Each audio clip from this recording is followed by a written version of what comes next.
ஆண்டவரும் அருமை இரட்சகரமாக இருக்கிற இயேசு கிறிஸ்துவின் நாமத்தில் உங்கள் யாவருக்கும் அன்பின் வாழ்த்துக்கள்.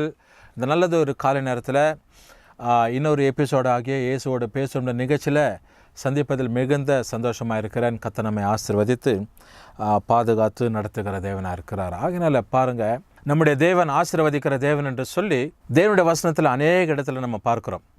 ஆகினால தேவனுடைய கரம் நம்மை பாதுகாத்து தம்முடைய ஜனமாக இருக்கிற நம்ம எல்லா நாளிலும் ஆசீர்வதிக்கிறவர். ஒரு உதாரணத்துக்கு நீங்கள் பார்ப்பீர்களானால், யாத்திராகமத்தின் புத்தகத்தில் அதுக்கு பிற்பாடு வருகிற ஒவ்வொரு புத்தகத்திலும் நம்ம பார்க்கும்போது, குறிப்பாய் ஆதி ஆகமத்திலெல்லாம் ஆண்டவர் தம்முடைய ஜனத்தை அநேக விதத்தில் ஆசீர்வதிக்கிறார். முற்பிதாவாகிய ஆபிரகாம், ஈசாக்கு, யாக்கோபு இப்படிப்பட்டவர்கள் ஆசீர்வதித்து அதுக்கு பிற்பாடு இருக்கிற ஒவ்வொரு காரியமாக தேவன் எல்லா விதத்திலையும் ஆசீர்வாதத்தை ஆண்டவர் கொடுத்துருக்கிறார். ஏன்னா ஆண்டவர் பாருங்கள், தம்முடைய ஜனங்களை ஆசீர்வதிக்கிறதுல அவர் எப்போவுமே பிரியமாக இருக்கிறார். ஆகினால இந்த எகிப்திலேருந்து புறப்பட்டு வந்த இஸ்ரவேல் ஜனங்களையும் ஆண்டவர் பல விதத்தில் ஆசீர்வதித்து ஆண்டவர் நடத்தினார். வேதத்தில் வாசிக்கப்படும் போது ரொம்ப அற்புதமாக இருக்க, சுவாரஸ்யமாக இருக்கிறோம். அப்படியே நமக்கு கண் முன்னாடியாக நடந்த ஒரு சம்பவத்தை போல இந்த காரியங்கள் நமக்கு தென்படும்.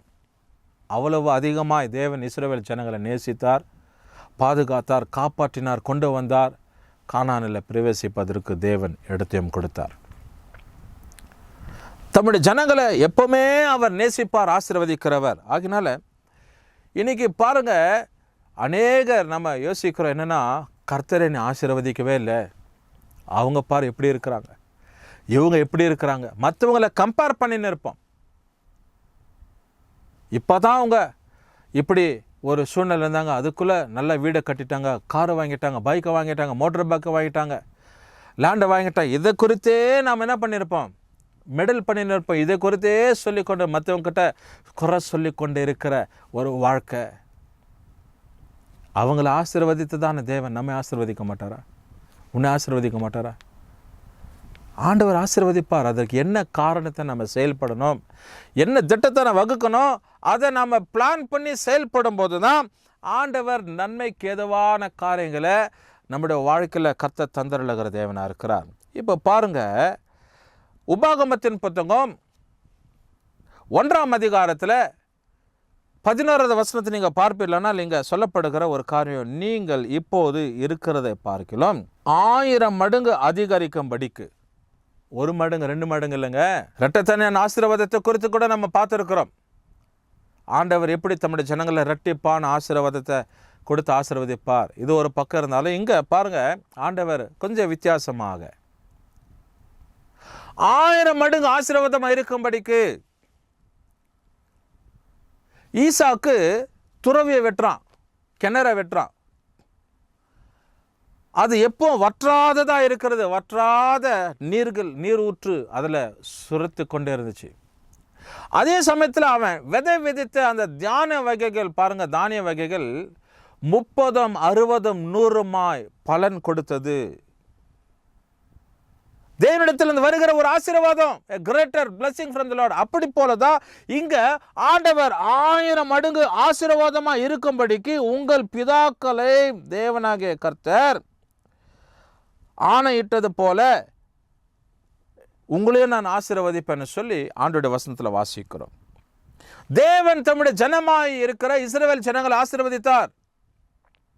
அப்படி போல நம்மையும் ஆண்டவர் ஆசீர்வதிக்க வல்லவராக இருக்கிறார். இந்த காலை நேரத்தில் ஆண்டவர் இந்த வசனத்தை கவனித்து கொண்டிருக்கிற உங்களை ஆசீர்வதிப்பார், குடும்பத்தை ஆசீர்வதிப்பார், பிள்ளைங்களை ஆசீர்வதிப்பார், எதிர்காலத்தை ஆசீர்வதிப்பார், வீட்டில் உள்ளவங்களை ஆசீர்வதிப்பார். ஒவ்வொருவரையும் ஆசீர்வதிப்பது தான் அவருக்கு பிரியமாக இருக்கிறது. பிரியமான தேவஜனமே, ஃபாதர் பர்க்மன்ஸ் கூட பாடுறாரு, பிரியமானவனே உன் ஆத்மா வாழ்வது போல எல்லாவற்றிலும் வாழ்ந்து சுகித்திரு.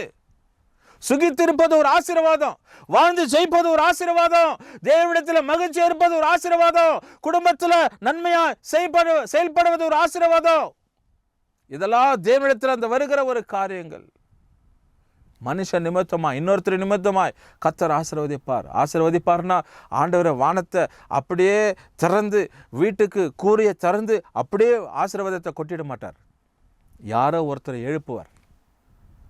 யாரோ ஒருவர் உனக்கென்று ஏற்படுவாங்க. உன்னுடைய தேவை என்னன்னு சொல்லி தேவனுக்கு தெரியும் போது அவங்க நிமித்தமாய் கர்த்தர் உங்களை ஆசீர்வதிப்பார். பொருள் ரீதியாகவோ, பண ரீதியாகவோ, உடைமைகளாகவோ, ஆகாரத்தை நிமித்தமாக ஏதோ ஒரு ரீதியில் ஆண்டவர் தம்முடைய ஜனங்களை ஆசீர்வதிக்கிறவராக இருக்கிறார். அதனால தான் இங்கே ஆசீர்வாதமான வார்த்தையை பார்க்குறோம். நீங்கள் இப்போது இருக்கிறதை பார்க்கலாம் 1000 மடங்கு அதிகமாக இருக்கும்படிக்கு உங்கள் பிதாக்களின் தேவனாகிய கர்த்தர் உங்களை சொன்னபடியே உங்களை ஆசீர்வதிப்பார். As the Lord of God said, பிதாவாகிய தேவன் சொன்னபடியே உங்களை ஆசீர்வதிப்பார்னு சொல்லி ஆணையிட்ட காரியங்கள், சொன்னப்பட்ட காரியங்கள் 1000 மடங்கான ஆசீர்வாதங்க. பெற்றுக்கொள்வதற்கு ஆயத்தமாக இருக்கிறோமா? நம்ம இருதயம் ஆயத்தமாக இருக்குதா? இல்லை. ஏன்னா அவ்வளவுக்கு நம்ம விசுவாசம் கிடையாது. என்னை இவ்வளவா ஆண்டவர் ஆசீர்வதிப்பார்னு சொல்லி விசுவாசம் இல்லை. நீ விசுவாசித்தால் தேவனுடைய மகிமையை காண்ப. அந்த விசுவாசம் உன்னுடைய வாழ்க்கையை எல்லா விதத்திலும் தக்க வைத்துக்கொள்ளும், பாதுகாத்துக்கொள்ளும். தேவனுடைய ஆசீர்வாதம் உன்னை பின்பற்றும். தலைமுறை தலைமுறை ஆசீர்வதிக்கிறவர். The Lord will bless a generation till generation. தலைமுறை தலைமுறை ஆண்டவராகிய தேவன் ஆசீர்வதிக்கிறவராக இருக்கிறார். கர்த்தருடைய தயவு ஆசீர்வாதங்கள் நம்முடைய வாழ்க்கையில் எப்போதும் சூழ்ந்திருக்க ஆண்டவருடைய கரத்தில் ஒப்பு கொடுப்போம். தேவனுடைய கரம் நம்மை தாங்கும். ஆண்டவர் ஆசீர்வதிப்பார், நன்மையை தருவார், எதிர்காலத்தை வாய்க்கா பண்ணுவார், திட்டங்களை செய்மைக்குள்ள நடத்துவார், பிள்ளைங்களை ஆசீர்வதிப்பார், கணவர் ஆசீர்வதிப்பார், பிஸ்னஸ் ஆசீர்வதிப்பார். சின்ன தொழிலாக இருக்கட்டும், இப்போ தான் ஆரம்பித்தோம், பரவாயில்லை, தேவனுக்கு நீதியாக இருங்க. கர்த்தர் உங்களுக்கு 1000 மடங்கு பலனை பார்ப்பதற்கு தேவன் உதவி செய்வார். ஜெபிப்போமா. நல்ல ஆண்டவரே, இந்த கால நேரத்துக்காக நன்றி. இயேசுவோட பேசும் நிகழ்ச்சியை பார்த்து கொண்டு இருக்கிற இந்த பிள்ளைங்க வாழ்க்கையில் ஆண்டவரே, உபாகமம் 1:11 பிரகாரமாய் 1000 மடங்கான ஆசீர்வாதம் இந்த பிள்ளைங்க வாழ்க்கையில் சுதந்திரத்துக்குள்ள கர்த்தர் உதவி செய்யுங்க. இயேசு கிறிஸ்து நாமத்தில் ஜெபிக்கிறோம் எங்கள் நல்ல பிதாவே, ஆமென். கர்த்தர் நம்மை ஆசீர்வதிப்பாராக.